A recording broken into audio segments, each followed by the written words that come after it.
Okay, so picture this. You're sitting in a room, and the air is just so thick with cigar smoke you can practically chew it. Mm-hmm. It's dim, the lighting is low, and the tension is just, it's absolute. You're looking at a high-stakes poker table. Right. I'm with you. On one side, you've got a human casino owner, sweating a little under the collar. Across from him, a lieutenant governor who happens to be a giant spider. As you do. Sounds like the start of a very, very strange bar joke. It really does. And next to the Spidey, there's a beetle general. And next to the beetle is an ant prince. The whole insectoid aristocracy is there. So this is not a friendly neighborhood game. This is high-level diplomacy, sort of. Exactly. But here's the kicker. The human, our protagonist, Joey Czerinski, is wearing a pair of sunglasses. Okay. But these aren't just, Ray-Bans he picked up at the airport. These glasses are equipped with a $5 million computer chip. $5 million. Sold to him by the mafia. And what does this chip do? It translates the subconscious broadcast frequencies of these alien bugs. It literally reads their minds. Which, as you can probably imagine, completely changes the dynamic of a poker game. Oh, just a little. It's no longer about bluffing or reading tells. It's about pure, unfiltered surveillance. Exactly. So Joey's just sitting there, calm as can be. He's folding on small hands, letting them win a little here and there, sipping his drink, all while reading their internal monologues scrolling across his lenses. He's seeing everything. Everything. And suddenly, the internal chatter just, it shifts. It goes from, I hold two aces, or I think he's bluffing, to something much, much darker. Oh, boy. The text starts reading, we are going to launch a nuclear sneak attack at midnight. And there it is. That's the catalyst. That is the moment where we go from a satirical, kind of funny card game to total interplanetary chaos. It tells you exactly what kind of ride you're in for. It really does. It's the inciting incident that sets the tone for the entire story. So Joey doesn't call the police. He doesn't call, the UN or Space Command. He pulls out a pistol, shoots everyone at the table, the spider, the beetle, the ant, and then triggers an air raid siren. Just like that. And just like that, we are in a war that completely destroys his entire casino empire. And that is just the first few minutes of what we're covering today. It is a heck of an opening. Today, we're doing a deep dive into America's Galactic Foreign Legion, Book 2, Reenlistment by Walter Knight. This book is, well, it's a lot. It is absolutely wild. It is. It's essentially a really biting, satirical, military space opera. If you were trying to pin it down, you'd have to say it's, I don't know, one part Starship Troopers. For sure. One part Catch-22. Yes. Definitely the absurdity of that. And maybe just a dash of The Sopranos thrown in for good measure. That is a perfect description. And our mission for this deep dive is to unpack just the chaotic adventures of Joey Czerinski and his absolutely motley crew as they navigate war, bankruptcy, bureaucracy, and just sheer insanity on the planet New Colorado. But underneath all the explosions and the alien bugs, there's a very specific theme running through this whole narrative. It's not just about shooting aliens. It's about the absurdity of war and commerce all mixed together. It's about cultural imperialism. I mean, you've got Pizza Huts in a war zone. It's incredible. It's also about the corporatization of conflict and, frankly, the sheer incompetence of leadership on all sides, human and alien. So let's unpack this properly. We started with that poker game, which is the explosion, but we need to rewind just a little bit to understand how Joey got that mind-reading chip. Because that scene alone is pure gold. Right. It sets up everything. It sets up the entire tone for how this universe operates, especially the commerce aspect of it. Okay, so Joey meets with a guy named Guido Tonelli. Now, Guido is a mafia associate, through and through. You can just picture him. Totally. He walks into Joey's opulent office, and he's pitching this $5 million product like he's selling a used car, but the stakes are, galactic. A $5 million price tag for a pair of sunglasses. Well, for the chip inside. And the sales pitch is fascinating. Guido explains that the local bugs, the spiders, ants, beetles, they've evolved away from using their antenna for direct communication. Okay. But their subconscious brains still broadcast thoughts through those frequencies. It's like a leftover evolutionary trait. The chip in the sunglasses just picks that up and translates it into English text. And the guarantee part of this is just hilarious. Joey's a businessman, right? He's practical. So he asks the obvious question. He says, what happens if someone cuts off my arm to steal the chip? A very valid concern. Yeah, because the chip is implanted in his arm. It's wired right into the radial nerve. It's hardwired into his nerve system, yeah. And Guido's answer is just. It's perfect. He says, If the arm is cut off, the chip senses the drop in blood pressure and knows you're dead. It self-destructs. Guaranteed. So Joey, being a good businessman, asks for that in writing. A written guarantee. And Guido hits him with the classic line, you want a guarantee, buy a toaster. It's perfect mobster logic. Trust me, if you're dead, you won't care if the chip works. It's the ultimate ass's sale. But the testing of this chip is where it gets really interesting and honestly pretty funny in a very dark way. Joey decides he needs a test subject. So he picks his former business partner, Amanda. Who happens to be a spider. A giant, intelligent spider, yeah. Which adds a whole other layer to their professional relationship. And apparently they have a history, a romantic one. They do. It's one of those details the book just asks you to accept and move on from. But it serves a purpose here. It shows that even with that closeness, they are fundamentally, irreconcilably different species. So Joey sits down with her. He's trying to have a normal business meeting, asking about cash flow, casino operations, the boring stuff. Standard quarterly review. Right. But the whole time, the chip is scrolling text across his sunglasses, revealing her actual unfiltered thoughts. And her thoughts are, let's just say, not about the balance sheets. Comically aggressive is the term I'd use. Yep. She's thinking things like, if I get you a loan, I'll rape you like you've never been raped before, and humans are so repressed. Mm-hmm. It's this complete juxtaposition of a sterile business meeting with this incredibly predatory internal monologue about seduction. It really highlights the fundamental barrier between the species, doesn't it? Joey is looking at her as a business partner, and she's looking at him like a snack. Or a mate, which for spiders might be the same thing. It gets so intense that Joey actually has to shoot her in the arm just to get her to back off. He shoots his business partner in a meeting. He does. And even then, she just thinks it's foreplay.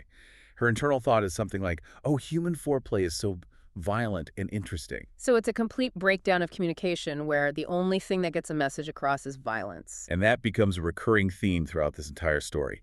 It creates this atmosphere where violence is the only universal language.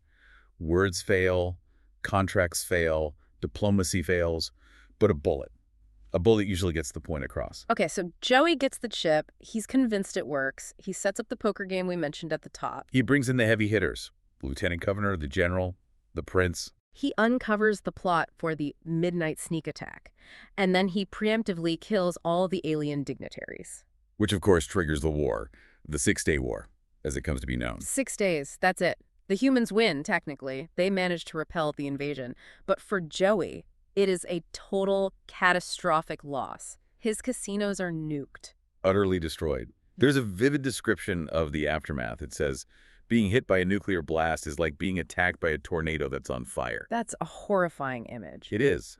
And we see Joey and his partner, Manny Lopez, just picking through the rubble. They're completely destitute. Everything they ever built is just ash and radioactive glass. And this is where the satire of bureaucracy and modern life kicks in, even after a nuclear war. Oh, yeah. Their insurance. Of course. Their insurance doesn't cover nuclear war. It's the act of war exclusion clause. It's so horribly relatable, in a way. You survive the apocalypse, but your claim is denied due to a technicality in the fine print. Sorry, sir. Nuclear annihilation is not a covered event. But they do have a secret, right? A trump card buried in the rubble. They do. Buried a mile beneath the ruins of their main casino is a prototype alien starship. It's called the Shenandoah. And it's not just any ship. No, it's full of revolutionary stealth tech. It's worth billions. It's their ticket back to the top, but it's buried under a mile of radioactive debris. And they are completely broke. They have no money to dig it out. So they are literally sitting on a gold mine, or a starship mine, I guess, but they can't afford a shovel. This desperation leads them to one of the most unique and, frankly, terrifying characters in the book. The ATM. The sentient ATM. Yeah. This is where the book really leans into the Catch-22 vibe. It's financial absurdity at its peak. Joey and Lopez are at rock bottom. They approach this battered ATM that's somehow still standing in the ruins. It's probably the only thing left on the block. And they try to get a loan. And the ATM starts negotiating with them. It's not just a machine spitting out cash. It's an agent of the state and the bank all rolled into one. It's a loan officer in a box. Exactly. It denies them a business loan because, their credit score is now 0 thanks to their entire business being nuked. But then it offers a deal. It says it will loan them money for basic necessities, food and shelter. But if they don't pay it back in 30 days... They get drafted. Reenlisted is the term it uses. The ATM essentially press gangs them into the Foreign Legion. It says, Czerinski will go in as a captain, Lopez as a lieutenant. It's the ultimate form of predatory lending. Sign here, or you're infantry. It's a direct critique of how economic desperation fuels military recruitment, right? They have absolutely no other choice. They take the money, they obviously can't pay it back in a completely ruined economy, and boom, they're soldiers again. It's not just them. Guido Tonelli, the mobster who sold Joey the chip in the first place, he shows up. He's broke too. The war ruined everyone's business, legal or otherwise. And he tries to strong-arm the ATM. He tries to extort a sentient, government-connected machine with a computer virus. Which is a bold move, a very, very bold move against a machine that's probably connected to a galactic military network. It fails spectacularly. The ATM basically laughs at him digitally and drafts him too. But here's the funny part, the detail I love.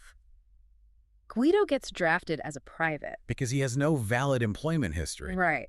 He lists his past jobs as loan shark, hitman, drug dealer, and the ATM's logic is, yeah, that doesn't really count as management experience. You're a grunt. So Guido, the slick mafia operator, ends up in the Legion as a private, and he brings his pet with him. We have to talk about Spot. We do. Spot is Guido's pet monitor dragon. It's a giant, lethal lizard that Guido just treats like a big, scaly puppy. And the Legion, in its infinite bureaucratic wisdom, drafts the lizard too. The paperwork goes through. So now the unit is Joey, Lopez, Guido, and a dragon, all re-enlisted against their will and sent to occupy a hostile spider city. The paperwork for the dragon is treated with the exact same seriousness as the paperwork for the humans. It's just another recruit to be processed and thrown into the meat grinder. It's amazing. So they get deployed. The bombed-out spider city they're sent to is cynically renamed Disneyland by High Command. Which is just peak military dark humor. It is. And Joey, now Captain Joey, is made the mayor. And this is where the satire of military occupation really, really shines. They are an occupying force in a city full of spiders who, understandably, hate them. And Joey's approach to establishing civil order is, well, it's unconventional. He basically runs the city like a mob boss. He realizes pretty quickly he can't govern them. Not really, he can only intimidate them. Which leads to the incredible subplot about the javelinas. Yes, this is a perfect example of a psychological operation, a psyop, just gone completely weird. So Joey wants to enforce a citywide curfew, right? But he doesn't have nearly enough troops to patrol every street and alley. Right, he's understaffed. So he starts a rumor, just a whisper campaign. He tells the spiders that the Legion has released wild man-eating javelinas, which are like these fierce wild pigs, into the streets at night to enforce the curfew. But there are no pigs. Not a single one. But the spiders don't know what a javelina is. They're aliens. So they look it up in their databases, see it's a fierce, pig-like creature from the human homeworld, and they are utterly terrified.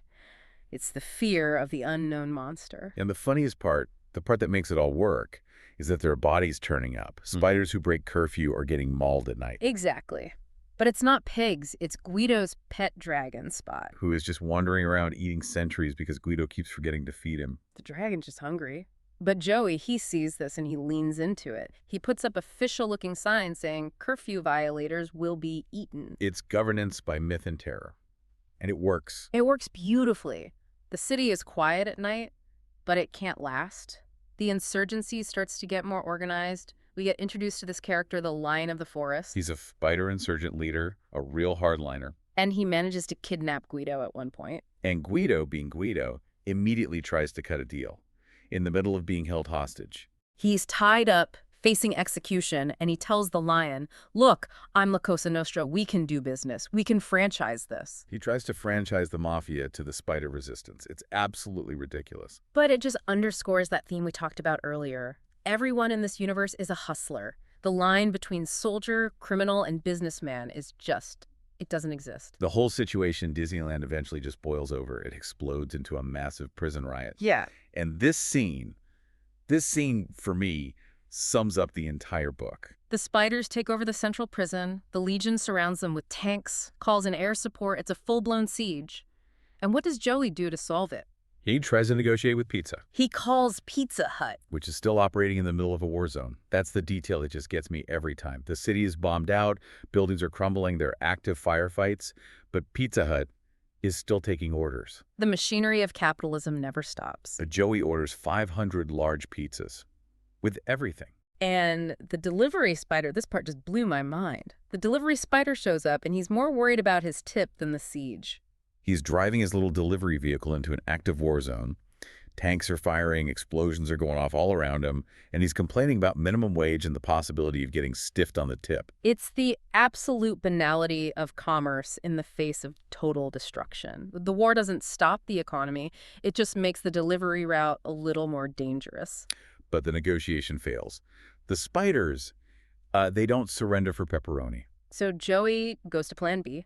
He floods the tunnels. He just floods them. He kills everyone inside the prison. It's a massacre. He drowns the entire insurrection. And then almost immediately we see the media spin. A reporter, Phil Cohen from World News Tonight, shows up on the scene. And he starts asking the hard questions.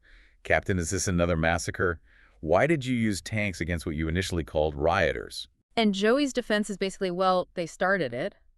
But the media presence, the bad optics, it forces the military's hand. They can't have the butcher of New Colorado running Disneyland anymore. It looks bad on the evening news back home. Exactly. So they have to move him. They transfer the whole unit out to a place called Finisterre. Which translates to the end of the world. It's the frozen north of the planet. It's supposed to be in exile. Right. It's a strategic move by General Kalapetsis. He knows Joey has that valuable starship, the Shenandoah, buried back in the south. He can't arrest Joey because the ship's stealth tech is too valuable. It's a state secret. Admitting it exists would be a disaster. Right. But he also can't let Joey just dig it up and become a billionaire. So he exiles Joey and his crew to Finisterre to keep him away from the ship and, more importantly, away from the press. It's a holding pattern. So Finisterre is basically their Siberia. They're assigned to guard a bridge construction site in the middle of a frozen wasteland. It's cold, it's miserable, and everyone is profoundly bored. Which is, of course, a recipe for trouble. Joey, being Joey, can't just sit around and stay out of trouble. And this boredom leads directly to the discovery that changes everything for everyone on the planet. The gold rush. And it happens completely by accident. This is such a great, chaotic scene. Joey's unit is in a minor firefight with some local insurgents across a river. Just a routine skirmish. He's throwing grenades. He runs out of grenades, so he reaches down into the icy river mud, grabs the first heavy, round thing he can find, and just hurls it across the river. Thinking it's a rock. But it's not a rock, and it's definitely not a grenade. The insurgent on the other side, a spider named Team Leader, #4, sees this thing coming and braces for an explosion. He curls up, waiting to die. But nothing happens. Nothing. He peeks, looks down, and sitting there in the snow is a massive gleaming gold nugget. And this is the turning point for that character, right? For Team Leader #4. It's a complete epiphany for him. He looks at this chunk of pure gold, then he looks at his rifle, he feels the cold, and he just realizes, why am I doing this? Why am I fighting this stupid war? I'm freezing, I'm hungry, and I'm fighting for some emperor who abandoned me months ago. So he yells across the river, I quit. He literally calls a timeout in the middle of a firefight. He crosses the river not to surrender, but to stake a mining claim. He completely reinvents himself on the spot. He becomes General Electric. Or GE for short. Yes, GE. And why General Electric? Because he saw the name on a light bulb once and thought it sounded powerful. Exactly. It's just perfect.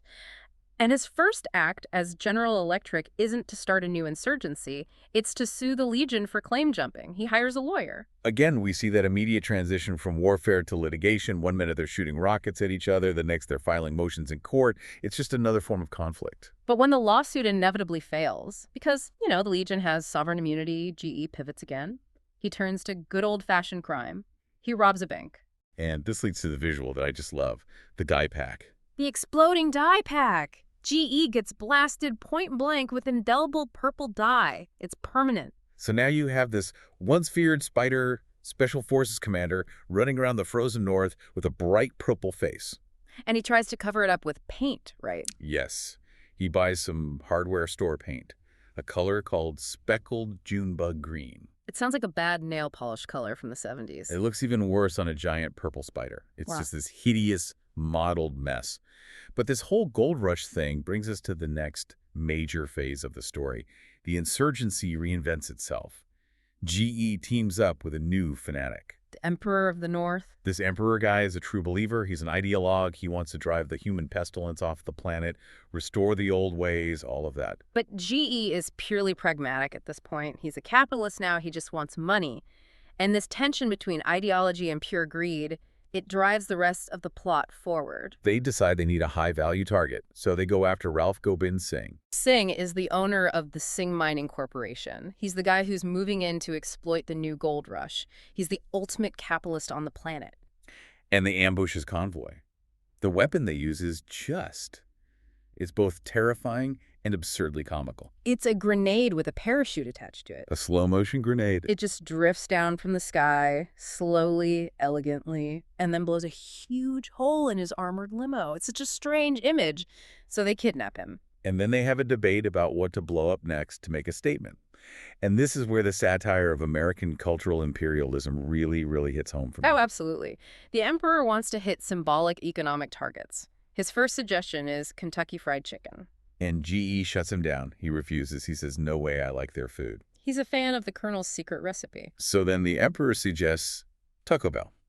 And GE says no to that too because he apparently took his girlfriend there on their first date and has fond memories. It is amazing. They are hardened insurgents planning a terror campaign, but they're consumers first and foremost. They can't bring themselves to bomb the fast food joints they personally enjoy. Their revolution has an asterisk for things they like. So they finally settle on bombing a Walmart. Because, as they both agree, corporations deserve it. Even the alien insurgents hate Walmart. It is a truly universal constant. So they're holding Singh, they're demanding this huge ransom, but then the entire war gets put on pause for football. The Gold Nugget Bowl. It's the annual championship game. East Finisterre, which is the spider territory, versus West Finisterre, the human territory. This whole sequence is just surreal. They actually declare an official truce for the game. They do. The Legion brings tanks and armored vehicles to the stadium for security, but they agree not to shoot anyone. The insurgents agree not to kidnap anyone, or, importantly, shoot the referees. Well, they agree to mostly not shoot the referees. It's a very tense truce. But what's fascinating is how this shared cultural event, sports, just stops the war in its tracks. It shows that beneath all the conflict, these two species are becoming weirdly integrated. They share the same vices, gambling and sports. And speaking of gambling, this becomes the main plot point. GE and the Emperor take the down payment from the Singh ransom, $5 million, and they decide to bet all of it on the next big game. And what does the Legion do? The Legion does the exact same thing. Joey finds out about the bet. Now, you'd think the military commander would try to stop this, shut down the illegal gambling ring, but no. No, Joey sees an opportunity. He realizes he can make a fortune. He effectively fixes the game, or more accurately, he ensures a specific outcome. He finds out the insurgents and a lot of his own men are betting on the East Finisterre Spider team to win. So what does he do? He goes to the prison, and he releases the Spider team's star players insurgents he had arrested earlier in the week, just so they can play in the game and cover the point spread. Everyone is betting on the same team. The humans, the spiders, the insurgents, the Legion, they are all financially united by their greed. It completely blurs the lines. Who is the enemy? Who is the ally? It doesn't matter anymore, as long as East Finisterre covers the spread. It is the most cynical but also brilliant thing. It transforms the war from a military conflict into a massive match-fixing scandal. And it works. The spiders win on a muddy, frozen field, and basically everyone involved gets rich. Except, of course, for the hostage, Ralph Singh, who is still tied up in a basement somewhere. Which leads us to the climax of this whole arc, the rescue of Ralph Singh. And this involves my absolute favorite character name in the entire book, Private George Rambo Washington. A spider who desperately wants to be American. He's a green spider, right? Which means he's a collaborator who joined the Legion. That's right. He joined up. He wears the uniform. He drives terribly, by the way. He's a menace behind the wheel.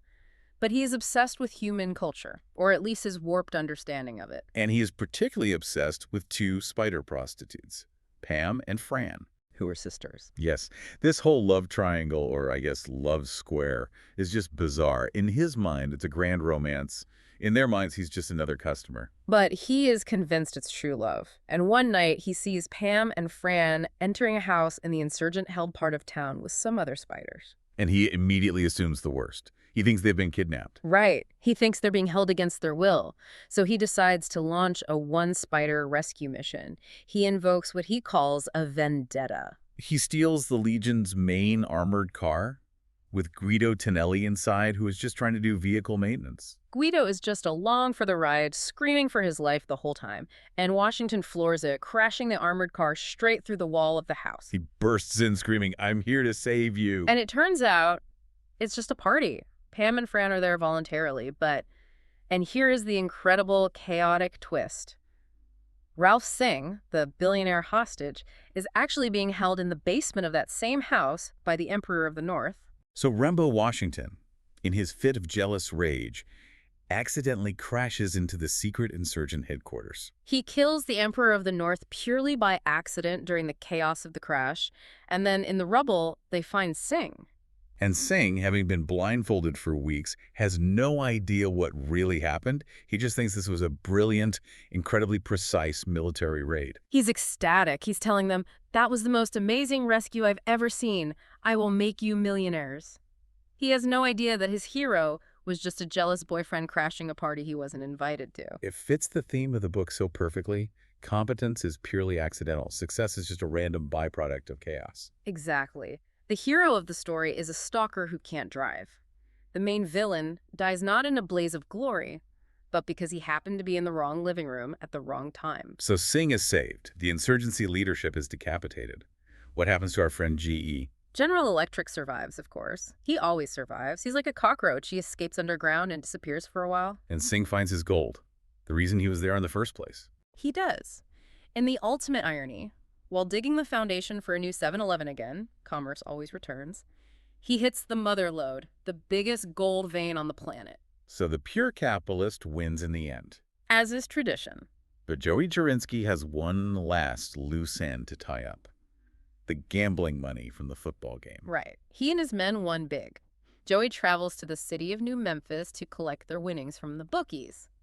But the bookies, who are, of course, the mafia, the Bonanno family, they try to stiff him. They try to intimidate him. They say he hustled them on the game. Joey doesn't negotiate. He doesn't argue. He does what he always does. He pulls a gun and shoots them. But then he goes a step further. He calls in the heavy artillery. He calls in the T. Roosevelt space platform. And this is the definition of overkill. He drops 1,000-pound cement blocks from orbit onto the homes of every single member of the Bonanno crime family. Precision kinetic strikes from space to settle a gambling debt. It's the ultimate expression of the book's entire philosophy. Overwhelming firepower is the only real problem solver. There's no law, there's no justice, there's no negotiation. There is only who has the bigger rock to throw from space. It's a brutal and effective way to make sure you get paid. So let's zoom out here for a second. We have gone from a mind-reading poker game to space cannon mafia hits. What does this all add up to? I think what Walter Knight is doing here is presenting a universe where war has lost all of its nobility, if it ever had any. It's not about freedom or democracy or ideology. It's just a messy, chaotic collision of greed, incompetence, and heavy ordnance. The line between the good guys, the Legion, and the bad guys, the insurgents, is basically non-existent, isn't it? It's completely gone. They eat at the same fast food restaurants. They bet on the same football games. They trade stocks. The insurgents rob banks to fund their operations. The Legion loots casinos and fixes games. It really feels like the book is asking a very pointed question. Is war just another form of aggressive market competition? I think that's exactly the question it's asking. When you strip away all the flags and the speeches and the propaganda, is it just about who controls the gold mines, the advanced starships, and the Pizza Hut franchise rights for a given territory? And in the universe of this book, the answer is a resounding, deafening yes. It's a deeply cynical worldview, but it's delivered with such manic energy and dark humor that you can't help but laugh at the sheer horror and absurdity of it all. Absolutely. It is a wild, wild ride from start to finish. And if there's one lesson I'm personally taking away from this, it's this. Never, ever play poker with a guy wearing sunglasses if you happen to be a giant telepathic spider. And maybe, just maybe, never bet against the point spread if you know the Legion has the other team's star quarterback in custody. Words to live by, for sure. Well, that's it for this deep dive into America's Galactic Foreign Legion, Book 2. We will see you next time. Stay safe out there, from any orbital cement blocks.